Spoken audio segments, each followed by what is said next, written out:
ધોરણ 11 અર્થશાસ્ત્ર પ્રકરણ નંબર 7 ભારતીય અર્થતંત્ર. મિત્રો, આપણે છેલ્લા પીરિયડની અંદર આપણે જે સ્વતંત્ર પહેલાના ભારતનું અર્થતંત્ર છે એના 1 થી 10 મુદ્દાઓનો આપણે અભ્યાસ પૂર્ણ કરેલો હતો. મિત્રો, આજે આપણે એમના આગળના 3 મુદ્દાઓ છે એનો અભ્યાસ કરીએ છીએ. મિત્રો, 1 મિનિટ માટે આપણે જોઈ લઈએ કે છેલ્લા પીરિયડની અંદર આપણે કયા મુદ્દાઓ છે એમનો અભ્યાસ કરેલો. તો ખાસ કરીને રેલવે, માર્ગ પરિવહન, બેંક, સામાજિક માળખું, ખેતી, મહેસૂલનો દર, કરવેરાના ઊંચા દરો, જકાતના વિવિધ દરો, ઉદ્યોગ નીતિ અને છેલ્લો મુદ્દો આપણે લાસ્ટ પીરિયડની અંદર જે શીખાતા હતા આર્થિક શોષણ. ત્યારબાદ મિત્રો આજે આપણે 11મો મુદ્દો છે એનો અભ્યાસ શરૂ કરીએ છીએ. એ છે હસ્તકલા કારીગરોનું શોષણ. મિત્રો, આપણે છેલ્લા પીરિયડની અંદર જે શીખેલા હતા એની અંદર આપણે એવું જોયું હતું કે સારા પરિણામો ઓછા મળ્યા હતા અને ખરાબ પરિણામો છે વધુ પ્રાપ્ત થયા હતા. તો એમાંનું એક ઉદાહરણ આપણે એક ક્ષેત્રનો આપણે અભ્યાસ કરીએ છીએ, એ હતું હસ્તકલા કારીગરોનું શોષણ. વિદેશની જે કંપની ઈસ્ટ ઇન્ડિયા કે જે ભારતની અંદર ઔદ્યોગિક હેતુ સાથે સંકળાયેલી હતી, એવું ભારતની અંદર જે આપણા હસ્તકલાના જે કારીગરો હતા એમનું પણ આર્થિક શોષણ કરેલું હતું. આ ઈસ્ટ ઇન્ડિયા કંપની એવું ઈચ્છતી હતી કે હસ્તકલાની જે વસ્તુઓ છે એનું વેચાણ ઈસ્ટ ઇન્ડિયા કંપની દ્વારા થાય અને ભારે આવક છે એ ઊભી કરી શકે. તેથી તેઓએ શું કરેલું તો કે આંતરિક વેપારમાં ઇજારાનો લાભ લઈ અને હસ્તકલા કારીગરો પાસેથી બજાર કિંમત કરતાં લગભગ 15 થી 40% ઓછી કિંમતે વસ્તુની ખરીદી કરી લેતા. અને જો કોઈ કારીગર કે કોઈ નિષ્ણાંત વ્યક્તિ આ વસ્તુ નીચી કિંમતે આપવાની હાનાકાની કરે અથવા ના પાડે તો એ લોકો ઉપર અંગ્રેજો દ્વારા શારીરિક જુલમ છે એ પણ કરવામાં આવતો હતો. આમ ખેતી ક્ષેત્ર, ઉદ્યોગની નીતિ, આર્થિક શોષણ અને છેલ્લે હસ્તકલાના જે કારીગરો હતા એમનું પણ આર્થિક શોષણ છે એ અહીંયા અંગ્રેજો દ્વારા કરવામાં આવ્યું.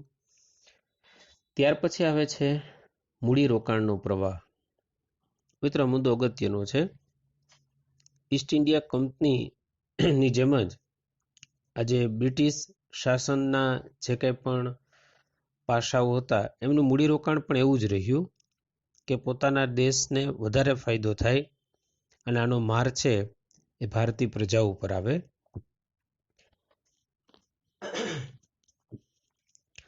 બ્રિટિશ શાસન દ્વારા ભારતની અને બ્રિટનની જે મૂડીનું રોકાણ કરવામાં આવ્યું એમની દિશા બ્રિટન તરફ અને ભારતની વિરોધી હતી.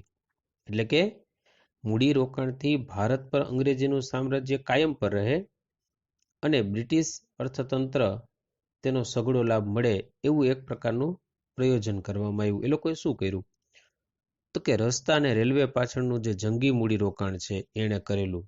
આની પાછળનો હેતુ એટલો જ હતો કે મૂડીરોકાણનો મુખ્ય હેતુ તો કે બ્રિટનમાં કાચા માલની આયાત, એટલે કે બ્રિટનમાંથી એ વસ્તુ છે એની આયાત કરી શકાય અને ભારતમાં તૈયાર વસ્તુને નિકાસ અને લશ્કરી હેરફેર માટે અનુકૂળતા રહે. તો મિત્રો, આવી રીતના રેલવેના રૂટ અને રસ્તાઓ તૈયાર કરવામાં આવ્યા કે જેથી ભારતીય વસ્તુઓ છે એની નિકાસ કરવામાં પણ સરળતા રહે અને બ્રિટનમાંથી કાચો માલ છે આયાત કરવામાં પણ સરળતા રહે. તદુપરાંત રેલવે માટેના જે ઉચ્ચ તજજ્ઞો અને અધિકારીઓ બ્રિટનથી ઊંચા દરે ભારતમાં લાવ્યા. આ પણ એ લોકોની એક મૂડીરોકાણ, એમના દેશને ફાયદો થાય એવી પદ્ધતિ વિકસાવવામાં આવી. બ્રિટિશ શાસન દ્વારા શિક્ષણ પાછળ મૂડીરોકાણ કરવું અને બ્રિટિશ જેમ ઈચ્છતી હતી એ રીતના પોતાની સરકારોને ક્લાર્ક એટલે કે કારકુન મળી રહે તેવું જ શિક્ષણ અપાતું અને મૂડી ખર્ચ કરવામાં આવતો. આ લાભ મૂડીરોકાણ ખર્ચને ઊંચા વ્યાજ દરે બ્રિટનમાંથી મૂડી લાવી અને ગોઠવવામાં આવ્યું.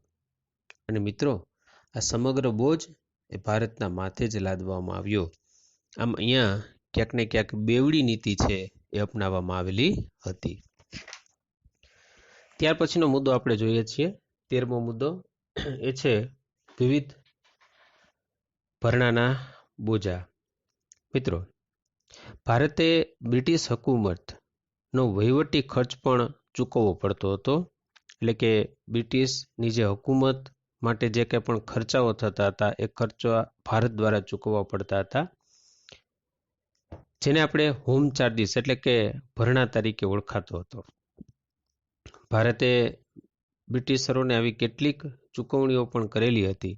જોકે બ્રિટિશ અધિકારીઓનો પગાર, પેન્શન, ભથ્થા, સાથે સાથે એમનો લશ્કરનો ખર્ચ, દેવા પર વ્યાજની ચૂકવણી વગેરેનો પણ સમાવેશ થતો હતો. મિત્રો, બધા ખર્ચાઓ છે એ ભારત બ્રિટિશને ચૂકવતું હતું. મિત્રો, આને કારણે આ બધા જે ખર્ચાઓ છે એમનું બજેટ છે એ બ્રિટનમાં રજૂ થતું હતું અને એ પણ જંગી રકમ સાથે રજૂ થતું હતું. તો મિત્રો, આમ આપણે જોઈએ તો સરેરાશ જે સ્વતંત્ર પહેલાનું ભારત હતું એમાં મોટી ભાગે જો આપણે વાત કરીએ તો આપણે લાભ ઓછો અને શોષણ છે એનું પ્રમાણ વધારે જોવા મળેલું હતું. ત્યાર પછી આવે છે સ્વતંત્ર પછીનું ભારતીય અર્થતંત્ર. મિત્રો, આપણે અહીંયા સરખામણી કરીએ છીએ. આપણે સ્વતંત્રતા પહેલાનું ભારત જોયું ને હવે પછીનું સ્વતંત્રતા પછીનું ભારત છે એમનો અભ્યાસ કરવાનો છે. તો મિત્રો, સ્વતંત્ર પછીના ભારતની અંદર આપણે કુલ 8 મુદ્દાઓ છે એનો અભ્યાસ કરીશું. સામાન્ય રીતના એમાં માથાદીઠ આવક આવશે, ખેતી આવશે, ઉદ્યોગો આવશે, સેવાનું ક્ષેત્ર આવશે, વસ્તી, ગરીબી, બેકારી અને માનવ વિકાસ. આટલા મુદ્દાઓનો આપણે અભ્યાસ કરશું. મિત્રો, મુદ્દાઓની અંદર થોડી ઘણી આંકડાકીય માહિતીઓ આવશે જે આપણે અગત્યની છે એને નોંધ ઉપર લેતા જશું.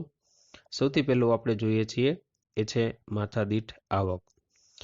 મિત્રો, ભારતની માથાદીઠ આવક વર્ષ 2013ની અંદર $5,150 હતી, જ્યારે ચીનની માથાદીઠ આવક $11,477. શ્રીલંકાની વાત કરીએ તો 9,250 અને અમેરિકાની જો વાત કરીએ તો એ હતી $53,308 અને સૌથી વધારે નોર્વે એ હતું $63,909 કરતાં પણ ઓછી જણાયેલી હતી. જે વિકસિત દેશોની માથાદીઠ આવકની 7 થી 10 ગણી ઓછી છે અને તે પછાત દેશો કરતાં પણ વિશેષ વધારો સૂચવતી નથી. તો મિત્રો, આ રીતના માથાદીઠ આવક છે એ સ્વતંત્રતા પછી ભારતના આપણે સરખામણી છે કરી શકીએ છીએ. આવો જ એક બીજો મુદ્દો આપણે જોવાનો છે ખેતી ક્ષેત્રનો મુદ્દો જોવાનો છે. મિત્રો, ભારત છે એ ખેતી પ્રધાન દેશ હતું.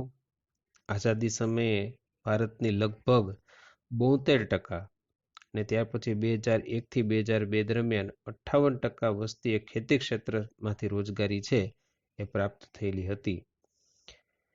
મિત્રો, ઉત્તરોત્તર ઉદ્યોગો છે એમનું મહત્વ વધતું ગયું અને ખેતી ક્ષેત્રનું મહત્વ છે ઘટતું ગયું. 1950 થી 51માં જે ખેતી ક્ષેત્રોનો રાષ્ટ્રીય આવકનો ફાળો છે એ 55% હતો, જે વર્ષ 2013 અને 14માં ઘટીને માત્ર ને માત્ર 14% છે રહી ગયેલો આપણે જોઈ શકીએ છીએ. મિત્રો, આપણે જો ઉદ્યોગોની વાત કરીએ તો વર્ષ 1951માં ભારતના ઉદ્યોગો છે એ 10.6% લોકોને રોજગારી પૂરી પાડતા હતા. એટલે કે 1951ની અંદર 10.6% લોકોને રોજગારી છે ઉદ્યોગોમાંથી પ્રાપ્ત થતી હતી. 2013 અને 14માં આ વધી અને 26% છે એ રોજગારી પ્રાપ્ત થયેલી છે આપણે જોઈ શકીએ છીએ. તો મિત્રો, આ રીતના રોજગારી છે ઉદ્યોગ ક્ષેત્રની અંદર ધીમે ધીમે વધતી થયેલી છે આપણે જોઈ શકીએ છીએ. વાસ્તવમાં ભારત ઔદ્યોગિક દેશ બની શક્યો નથી ત્યારે રાષ્ટ્રીય આવકનો આપણે જોઈએ તો 50 થી 51, 1950 થી 51માં 15% અને 1980 થી 81ની અંદર 24% છે એ હિસ્સો આપણે કરેલો જોયેલો છે. આના સોર્સ છે એ RBI અને CSO રહેલા છે. મિત્રો, સેવા ક્ષેત્રની જો આપણે વાત કરીએ તો સેવા ક્ષેત્રની આપણે વાત કરીએ તો ઈસવીસન 1951માં ભારતના સેવા ક્ષેત્રોનો કુલ રોજગારીમાં 17.3% જેટલો ફાળો હતો, જે વર્ષ 2001માં 25.2 થયો અને ત્યારબાદ 2011 અને 12માં તે વધીને 27% છે એ થયેલો આપણે જોવા મળેલો છે. તો મિત્રો, ભારતનું સેવા ક્ષેત્ર છે એનો અભૂતપૂર્વ વિકાસ અહીં થયેલો જોવા મળ્યો. ખાસ કરીને રાષ્ટ્રીય આવકમાં તેનો સિંહ ફાળો છે એ આપણે જોઈ શકીએ છીએ. જો મિત્રો આપણે વસ્તીની વાત કરીએ તો આપણી પાસે જે આંકડાઓ આપણી પાસે પ્રાપ્ત થયેલા છે મુજબ 1901ની અંદર ભારતની વસ્તી છે એ 23.84 કરોડ હતી, જેમાં વધારો થયો 1951ની અંદર એ 36.1 કરોડ થઈ.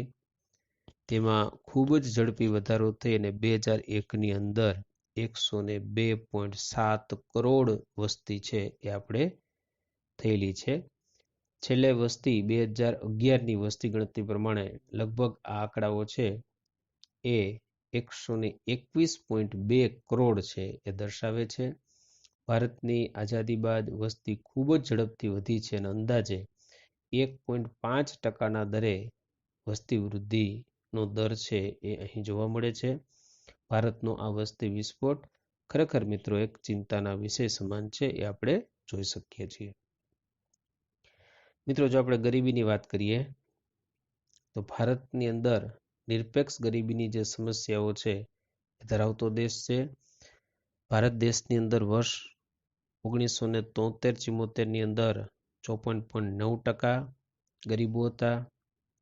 ત્યારબાદ 1999-94ની અંદર આ દર ઘટી અને 45.3% થયો. તેમાં ઘટાડો પામીને 2004 અને 5માં 73.2% થયું, એટલે કે 54.9થી આપણે 37.2% સુધી છે આપણે જોઈ શકીએ છીએ. ત્યારબાદ 2011 અને 12માં જે આંકડાઓ પ્રાપ્ત થયેલા છે એ 21.9 વસ્તી છે એ ગરીબ હતી.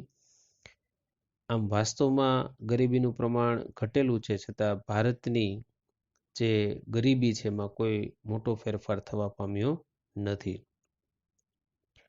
મિત્રો, ત્યાર પછીનો મુદ્દો આપણે જોઈએ છીએ એ છે બેકારી. મિત્રો, ભારતની અંદર ઘણા વર્ષોથી આ પ્રશ્ન છે આપણે જોઈ શકીએ છીએ. ખાસ કરીને જે માળખાગત બેકારી ધરાવતો દેશ એ આપણો ભારત દેશ છે. ભારતમાં વર્ષ 1951ની અંદર 33 લાખ લોકો બેકાર હતા.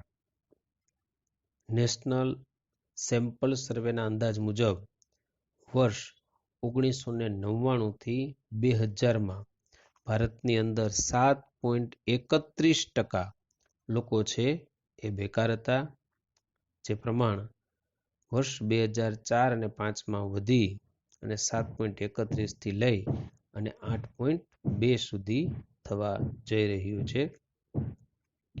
બેકારીના પ્રમાણ વર્ષ 2009 અને 10માં ઘટાડો થયો અને લગભગ 6.6% થયેલો છે આપણે જોઈ શકીએ છીએ.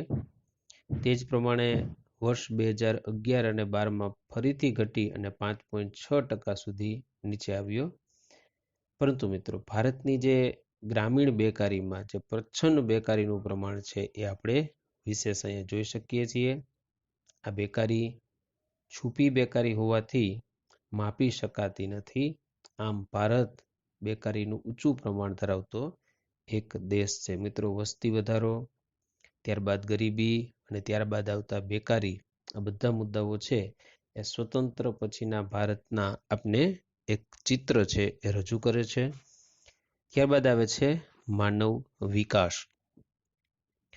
ભારતીય લોકોનું જીવન ધોરણ વાસ્તવમાં વિશ્વના વિકાસશીલ દેશોની સાપેક્ષમાં ખૂબ જ નીચું છે. સામાન્ય રીતના માનવ વિકાસ અહેવાલ કે જેની રચના સંયુક્ત રાષ્ટ્રસંઘ કરે છે તે મુજબ સરેરાશ આયુષ્ય, જ્ઞાન, અને જીવન ધોરણના માપદંડ અનુસાર એક માનવ વિકાસ આંક તૈયાર કરવામાં આવે છે. આ માનવ વિકાસ આંક રજૂ કરતા અહેવાલને માનવ વિકાસ અહેવાલ તરીકે ઓળખવામાં આવે છે.